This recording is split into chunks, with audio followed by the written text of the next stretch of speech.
नमस्कार, आप देख रहे हैं दृष्टि न्यूज। तमाम खबरों के लिए चैनल को लाइक, शेयर और सब्सक्राइब जरूर करें। विदिशा शहर के बीचों बीच बना विजय मंडल का यह मंदिर मुगल काल में मुगलों के हमले के डर से इस मिट्टी से ढक दिया गया था और मुस्लिम पक्ष मुगल काल में इसके ऊपर ईदगाह की नमाज अदा करने लगे थे। बता दें कि मुस्लिम और हिंदू पक्ष की आपसी सहमति से ईदगाह के लिए भोपाल रोड पर एक अलग से जगह दे दी गई। वहां पर अपना कोई दावा बताते हैं और ना ही वे कभी वहां पर नमाज अदा करने आते हैं। आर्कोलॉजिकल ऑफ इंडिया ने इस पर अपना ताला जड़ रखा है और इसको वीजा मंडल मस्जिद लिख दिया है, जिस पर हिंदू पक्ष नाराज हो गए और उन्होंने राष्ट्रपति और प्रधानमंत्री के नाम कलेक्टर को ज्ञापन सौंपा। नागपंचमी पर हिंदू पक्ष पूजन करने आते हैं। इस बार हिंदू पक्ष का कहना है कि ताला खोल दिया जाए ताकि हम लोग नागपंचमी का पूजन कर सके, लेकिन प्रशासन ने इस पर सख्ती दिखाते हुए पूरे मंदिर परिसर को छावनी में तब्दील कर दिया और बड़ी संख्या में पुलिस बल वरिष्ठ अधिकारियों के साथ तैनात है। अब देखना होगा कि पूजा ताला खोलकर होगी या बाहर से ही की जाएगी। विदिशा का वीजा मंडल जी। आप यहीं के रहने वाले हैं? हाँ, यहीं के क्या नाम है आपका? सलीम खान। सलीम खान। सलीम खान जी, ये जो इस समय आज नागपंचमी का दिन है और पूजन को लेकर के ताला खोल के पूजा होगी और ये होगा, तो ये तो आप पहले लंबे समय से देखते आ रहे होंगे कि नागपंचमी के दिन यहाँ पूजा होती है। जी, नागपंचमी से हम बचपन से देखते हुए आ रहे हैं, यहाँ पूजा होती है। तो ये विवाद क्या है फिर? किस बात का विवाद है? नहीं, विवाद कुछ नहीं है। विवाद तो जो था वो खत्म हो गया। विवाद क्या था विवाद? विवाद कोई पहले था, बताते हैं कि कोई यहाँ ईदगाह थी, वो गिर गई थी। हाँ। कुछ लोग यहाँ पर आकर मतलब ईदगाह की नमाज पढ़ा करते थे। मतलब ईदगाह जो गिर गई थी उसके बाद यहाँ पे आके नमाज पढ़ने लगे। यहाँ आके मतलब ये ठाकुर साहब हवेली वाले ने बोल दिया था यहाँ पढ़ने लगो आप नमाज। हाँ तब तक ये सब मिट्टी से ढका हुआ था। हाँ, सब मिट्टी से ढका हुआ था ये। तो मतलब फिर बवाल हुआ, वो उसको छोड़ दी। वो दोनों पक्षों ने बैठ के उसका हल निकाल लिया। फिर प्रशासन ने इसको ईदगाह के लिए वहाँ जगह दी, ईदगाह चौराहे पे। ईदगाह चौराहे पे जगह दी। हाँ। तब से नमाज वहीं अदा हो रही है। जब तक नमाज वहीं अदा हो रही है, इसमें कोई विवाद नहीं है। अब कोई विवाद हाँ, नहीं। मुस्लिम पक्ष को कोई आपत्ति भी नहीं है। कोई आपत्ति नहीं है, कोई विवाद नहीं है। हाँ। वो बिल्कुल ये स्वतंत्र है। ये तो आर्कियोलॉजी अपने ढंग से इसको। हाँ, वो तो आप कुछ कोई भी लोग कहते हैं। हाँ। लेकिन ये कि हम तो बचपन से देखते हुए आ रहे हैं, यहाँ पर कुछ चीज़ें भी होती थी और फिर ये नागपंचमी की पूजा भी होती है। यहाँ चारों तरफ इस परिसर में जो पत्थर फैले पड़े हैं वो सब नक्काशियों से भरे हुए हैं। भगवान की मूर्तियाँ उन पर बनी हुई हैं। तो भगवान की मूर्ति बनी हुई है, सब पहले दूसरी रूप था इसका। तुम्हारी गाड़ी फिर उसको जब वो उसकी नक्काशी हटाई, बाहर के पत्थर हटाए, तो फिर ये चीज़ निकली। हाँ, ये फिर पूरा ये निकल के आया। हाँ, ये और निकल इससे के साफ समझ में आया कि ये मंदिर था। हाँ, मतलब क्या नाम है आपका? हथियारी हवेली जो है विजय मंडल से मात्र 50 से 25 मीटर के सामने है। मतलब आप विजय मंडल के पास ही रहते हैं? हाँ, विजय मंडल के मैं पास ही रहता हूँ। तो राठौर साहब, आपने यहाँ पे जो देखा और जिस तरह से आपको यहाँ पर नक्काशियाँ दिखाई देती हैं, तो क्या समझ में आता है और इसका क्या इतिहास आपने अभी तक समझा? सर, जो मैंने इतिहास समझा, मैं एक्चुअली में यहाँ पर रॉयल फैमिली से हूँ। तो सर, जो मेरे दादाजी जो थे अभी जो मैंने पहले शाम को उन्होंने जो बताया हमारे को, उन लोगों को बताया कि यहाँ पे जो बड़ा था, काफ़ी बड़ा मंदिर हुआ करता, सूर्य मंदिर था, जो भी मंदिर था, ये जो भी लश्कर और उस टाइम पे जो मुगल रहे, लश्कर जिसका भी निकलता दूर से दिखता था, ये काफ़ी दूर से दिखता था। तो इसके ऊपर कई बार आक्रमण किया गया। तो इसके आक्रमण से बचने के लिए क्या किया जाए, तो इसको मिट्टी से ढक दिया गया कुछ टाइम के बाद।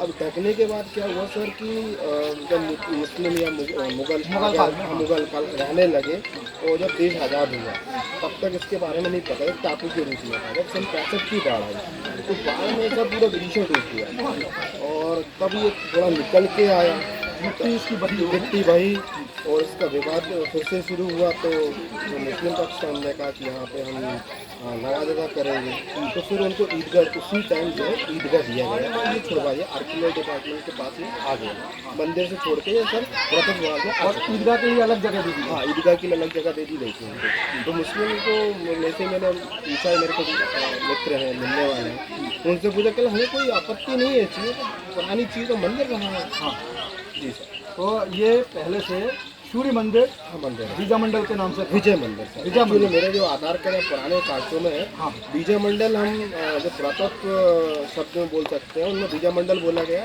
वैसे जो है वो विजय मंदिर है सर। विजय मंडल। लेकिन राठौर साहब, मैं ये जानना चाहूँगा कि अचानक से ये मस्जिद शब्द कहाँ से इसमें जो है जोड़ दिया गया आर्कियोलॉजी के द्वारा?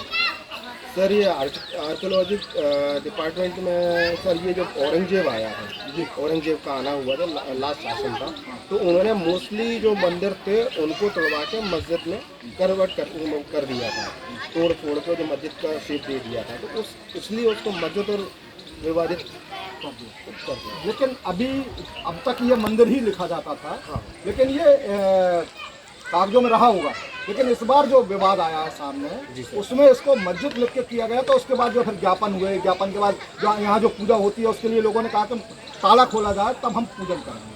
सर ताला तो मतलब पूजा का तो नहीं, मैंने यहाँ पे अखाड़े का भी वो देखा, हर साल एक नाग पंचमी पे यहाँ पे अखाड़ा होता था, कुश्ती हुआ करती थी पहले, मैं बचपन से देखता आ रहा हूँ यहाँ घर के सामने। तो वो तो देखा, अंदर के ताले भी खुलते थे, पूजा का मैंने नहीं देखा, ताले खुलते थे, घूमते थे, हम लोग जाते थे, ऐसा कोई पर्टिकुलर नहीं था कि सिंदूर। चलिए राणा साहब, मैं आपसे एक चीज़ और जानना चाहता हूँ, इस परिसर के अंदर पूरे में तमाम मूर्तियाँ फैली पड़ी, तो ये मूर्तियाँ क्या समझ में आता है, हिंदू धर्म की हैं या क्या मूर्ति किस तरह की? सर ये तो कोई भी बता देगा कि मैं खुद ही बता दूंगा। मेरे घर में बहुत सारे इसमें के जो स्टोन है, पत्थर है, सारी मूर्तियाँ हैं, मेरे यहाँ भी है, जो लगा हुआ पूरा एरिया है, पूरा विजय मंदिर का एरिया। अच्छा एक और चीज़ बताना चाहता हूँ, मंदिर जो है लोग विजय मंदिर चला रहे हैं, आर्कियोलॉजी डिपार्टमेंट ने कुछ 20 साल या 15 साल पहले 300 मीटर का एरिया जो है ब्लू बोर्ड लगा रखा है, लोगों ने तोड़ दिया है। 300 मीटर का एरिया उनको खाली कराना, तो वो उस पर ही सोई हुई है, गवर्नमेंट उस पर ध्यान नहीं दे रही है। फिर नया विवाद ये जो है मंदिर का, अच्छी बात। अच्छा, इस विवाद को जो है ये माना जा सकता है कि आर्कियोलॉजी ने एक नया जन्म दिया है?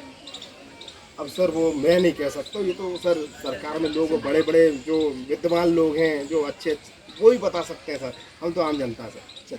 ये थे मेरे साथ यहाँ के निवासी, बीजा मंडल से चंद कदमों की दूरी पर रहते हैं, और उनने जो बताया वो उनके बचपन से लेकर अभी तक की सारी कहानी बताई है।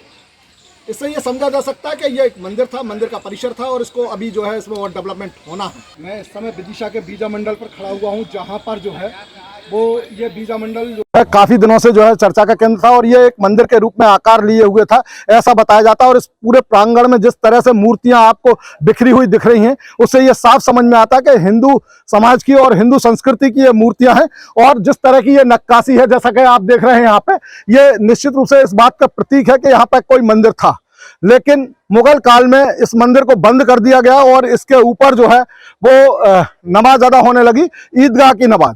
और ईदगाह की नमाज अदा होने के बाद जो है हिंदू और मुसलमान दोनों पक्षों के अंदर टकराव हुआ, और उसके बाद जो है जिस तरह से तमाम लड़ाइयां लड़ी गई, धरना प्रदर्शन आंदोलन और जेलों तक में लोग गए, और उसके बाद ये इसकी जो है साफ सफाई हुई। और लेकिन इसके इसी बीच में क्या हुआ कि आर्कियोलॉजी ऑफ इंडिया सक्रिय हुआ, और आर्कियोलॉजी ऑफ इंडिया ने इसको अपने कब्जे में लिया, और इसको अपने कब्जे में लेने के साथ साथ जो है इसमें एक उन्होंने आदेश निकाल दिया कि ना तो हिंदू पूजा कर सकते हैं और ना ही मुसलमान नमाज अदा कर सकते हैं।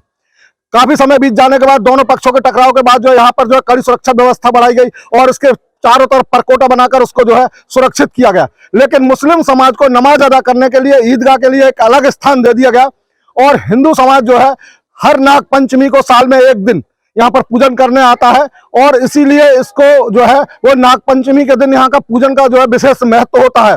लेकिन इस बार जो आर्कियोलॉजी का लेटर आया उसमें इसको मस्जिद लिखा हुआ आया, जिस पर से लोगों ने कड़ी आपत्ति की, और उसके बाद लगातार जो है वो ज्ञापन दिए गए, शासन को, प्रशासन को चेताया गया, और विधायक से लेकर तमाम लोग सक्रिय हुए। और उसके बाद अब यह हुआ है कि आज यहाँ पर ताला नहीं खोला गया, और ताले के बाहर से ही पूजन किया गया है।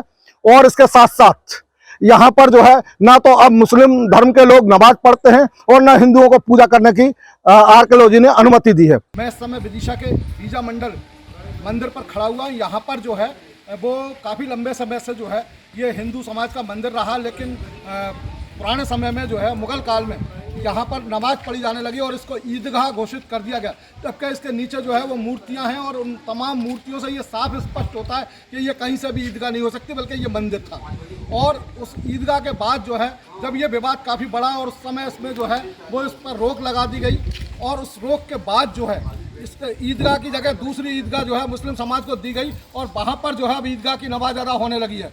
लेकिन यहाँ पर अभी जो है मुस्लिम समाज ने अपना कब्जा नहीं छोड़ा है, और ये आर्कियोलॉजी के अंतर्गत आता है, ये जो है केंद्रीय आर्कियोलॉजी में आता है, और इसमें ASI में आने के बाद से जो है इसमें ताला लगा दिया गया है। और अब ये केवल साल में एक दिन हिंदू धर्म के लिए जो है, हिंदू समाज के लिए नागपंचमी के दिन पूजन करने के लिए खोली जाती है। बाकी पूरे समय ये ना तो यहाँ पर फिर नमाज होती है और ना पूजन होती है, साल भर ये बंद रहता है। और आर्कियोलॉजी इस पर जो है अपना आधिपत्य जमा कर जो है बैठी हुई है। और अभी तक जो है ना तो ये हिंदुओं को सौंपा गया ना मुसलमानों को। ये मंदिर है और इसके लिए हिंदू समाज एक लंबे समय से लड़ाई लड़ता है, कई आंदोलन प्रदर्शन किए गए और जो है जेलों तक में लोग गए हैं। लेकिन अब अगर बात की जाए तो ये फिर से नया विवाद खड़ा हो गया है, क्योंकि इसको जो है ना अभी तक तो बीजा मंडल के नाम से ही कहा जाता था, लेकिन अब जो है आर्कियोलॉजी ने जो है वो इसको मस्जिद शब्द का इस्तेमाल किया, जिस मस्जिद शब्द के इस्तेमाल के बाद हिंदुओं ने कड़ी आपत्ति ली है। दृष्टि न्यूज़ के लिए यशपाल यादव, बीजा मंडल, विदिशा।